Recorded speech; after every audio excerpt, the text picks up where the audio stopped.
And just like that, history has been made. We have Anderson Cooper and Jim Clapper with us. We're watching them right now, the men speaking, I guess, Jim, with who is anticipated to be their translators, right? That's the way it looks to me. And by the way, I do have some concerns about gauging people through translators. That's a very difficult thing to do because there are huge cultural differences here. My own experience over many years of dealing with Koreans and trying to gauge the measure of a man or woman that you're dealing with through a translator, it's not the same as real estate in New York. Now, we do hear them speaking to each other. Do we know if Kim Jong-un speaks any English? I'm assuming President Trump isn't speaking Korean. Yes, I don't know if he speaks English or not. He may understand some, yeah, from his experience at schooling in Switzerland. A little surprised at the apparent warmth in the body language there. You know, not just a handshake, but an arm, you know, held, and a hand on his back. Culturally, is that something that Kim is used to? What does that say to you? Well, probably not. Not too many people in North Korea do that, but it's the occasion called for it, I thought, and so that's you know, brief body language there. That's a good sign. Anderson, to you. Chris, here with Christian Amanpour, also Ambassador Yoon and Jim Sciutto as well. For all the waiting, it was quick, it was but quick. fascinating to see. It was quick. It was really fascinating, and there was body language. I mean, you saw the arms outstretched. Obviously, President Trump didn't smile. That was something that, or at least not at the beginning. Perhaps he did as he was walking on. But Kim Jong-un did smile quite broadly as they were walking off. And, you know, Kim Jong-un has had the old hug and arm tug when he was with President Moon Jae-in of South Korea. And he's had his, you know, good thorough handshakes with President Xi of China. And I think that this is pretty amazing. You know, Secretary of State Pompeo said yesterday, for all the talk, for all the hopes, for all the everything, nobody can make the decisions except for the two people who will be in that room together. And those are those two people. And I must say, at this precise moment, you do have to remember that just a few months ago, it was all talk of war and bluster and fire and fury and destruction. And then, to be frank, Kim turned on a dime over New Year with his New Year's speech. He took the opportunity to go to South Korea, or to send his delegation to South Korea, his trusted lieutenants, including his sister, to South Korea for what they called the Peace Olympics. And then he gave, through the South Korean president, this remarkable invitation to meet with the President of the United States. So he has actually been almost in the driving seat from the beginning. And talk is better than war. What did Churchill say? Jaw, not war. Ambassador Yoon, I mean, you've spent a lot of time in meetings with North Koreans over many years. What do you think is going to take place? How important is this face-to-face in private? I think it's very important. And the way they've met. Wait, let's listen in. Yeah.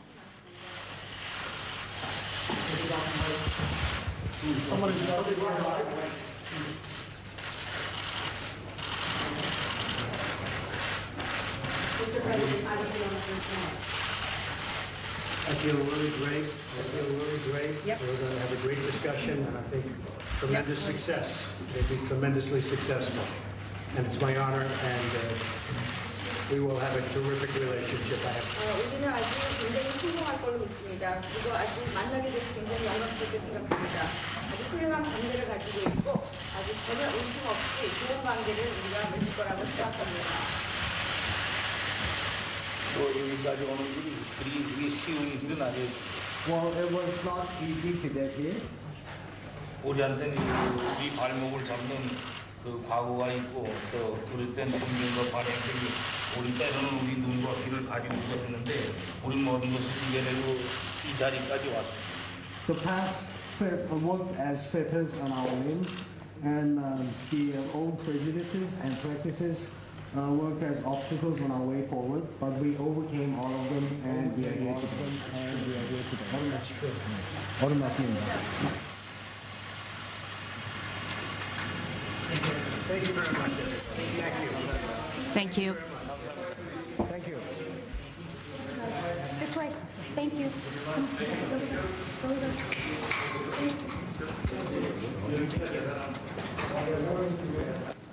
I'll tell you when they got Again, here we are seeing the President of the United States and the leader of North Korea, Kim Jong-un. We saw the handshake. Now, a second moment.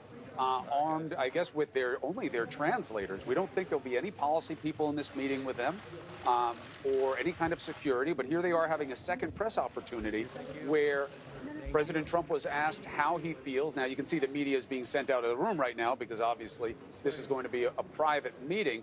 Jim Clapper, the president, says, this is an honor. We're going to have a terrific relationship going forward. Kim Jong-un responds through his translator that there were a lot of obstacles to get to this point. It was not easy to get here, but we made it through. Now we're looking at the schedule of what they're going to do today. We don't know if this meeting face-to-face with no other policy people will be just minutes or maybe even hours. What do you make of what's been said so far, and what do you anticipate as the dynamic in that room?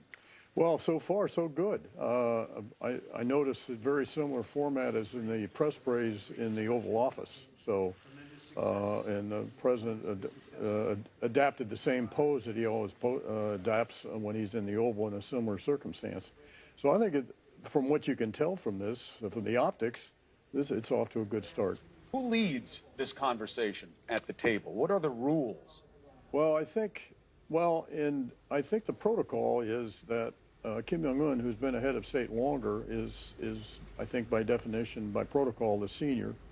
But I suspect that President Trump will be kind of leading the discussion. Now, you had said earlier you are wary of only having translators and trying to get a read specifically on North Koreans that way. Why? Well, it's one thing to gauge the measure of someone when you're dealing in the same language and the same culture. And President Trump's confidence about his ability to size people up is quite true in an American context. This is very different. The cultural norms for Korea are different than ours. And it's hard to read. You can't interpret body language and the completeness of a communication, interpersonal communication, when you have that barrier. And the other thing is, of course, you want to have confidence in the renderings of both translators, that they are accurately rendering what you've said in Korean, and conversely, that you're hearing back in English the correct rendition. Who do you use as a translator in this kind of instance? Do you have somebody who's pulling double duty? You know, somebody who has some type of policy sophistication as well? You could. You could have someone, and typically when translator, in my experience with using translators, and I've done this a lot with Koreans, is translators will take notes, their own rough shorthand notes of what their principal is saying, and then will use their notes to convey the message in the other language. So there will be, I think, a semblance of note-taking here just by virtue of the way translators normally do business. Do you expect it to be brief? Do you think the two men could go an hour or more, or do you think that they'll leave the substance up to seconds and thirds? Well, I don't know. That's a good question. But whatever estimate you make, you have to double it to allow for the translation. So if you say you have an hour meeting, it's really 30 minutes of discussion. Everything's said twice. Exactly. Of course. Let me ask you something. Did you ever think you would see this moment? Absolutely not. Ever since I served as a director of intelligence of U.S. Forces Korea in the mid-'80s and followed the peninsula ever since, and when I got to go to Pyongyang in 2014, I never thought I'd see this site, and I certainly never thought I'd see the sight of Kim Jong-un and President Moon greeting each other pretty warmly at the DMZ at Panmunjom. Just a quick reminder for people what was said here. President Trump said when asked moments ago, how do you feel? He said, I feel great. This is an honor for me to be here, and we will have a terrific relationship going forward. Kim Jong-un was gracious and said there were a lot of obstacles on the way here, but we overcame all of them. The right thing to say at the right time. Yes? Exactly. And this, of course, the historic moment. Jim Clapper, former director of national intelligence, has been with the North Koreans, has negotiated with them. He says thought that he would never see this moment. So what was Trump able to do that Obama, Bush, Clinton, Bush before him could not do? Well, I think, Chris, this had more to do with the North Koreans than anything we did. And I think that the North Koreans achieved whatever it is they thought they needed to achieve in the way of a nuclear deterrent. So that they could do this, come to a negotiating table, not as supplicants, which has always been the case in the past, where they've been the inferior, we've been the superior. They have reached a point, whatever it is, that they have confidence in their nuclear capability as a deterrent. So let's head back to Anderson Cooper, of course, in Singapore. And you heard the President of the United States say it. He feels great. This is an honor to be with Kim Jong-un, and that they will have a terrific relationship going forward. Those are things that we've never heard an American president say before. Yeah, interesting, especially when you consider the president saying that he would know within the first minute or so about whether a deal could be reached. But as Director Clapper was saying, the difficulty of working through translators is obviously very real. Joined again by Christian Amanpour, Ambassador Yoon, and also Will Ripley. I mean, it's fascinating, Will, just to see the North Korean flag and the United States flag next to each other, just in terms of legitimizing the Korean regime. I mean, this is certainly what Kim Jong-un and what his father and what his grandfather have been wishing for. Is this being broadcast live in North Korea as well? I don't believe. I'd be very surprised if it's broadcast live inside North Korea. Live events are very rare, but you know, we're monitoring KCNA, so I think that if there is a live signal, we would see it, and I haven't heard us talk about that. But I just keep thinking about, I was in North Korea 8 times last year, and there were times that I was there and President Trump would tweet something insulting about Kim Jong-un, or they would launch a missile, and it seemed at many moments that we were on the brink of war. And it was frightening, frankly, to be inside the country and know that the North Koreans, they were, you know, full speed ahead with their nuclear program. President Trump was talking about a phase 2 military option, and yet here we are seeing this moment.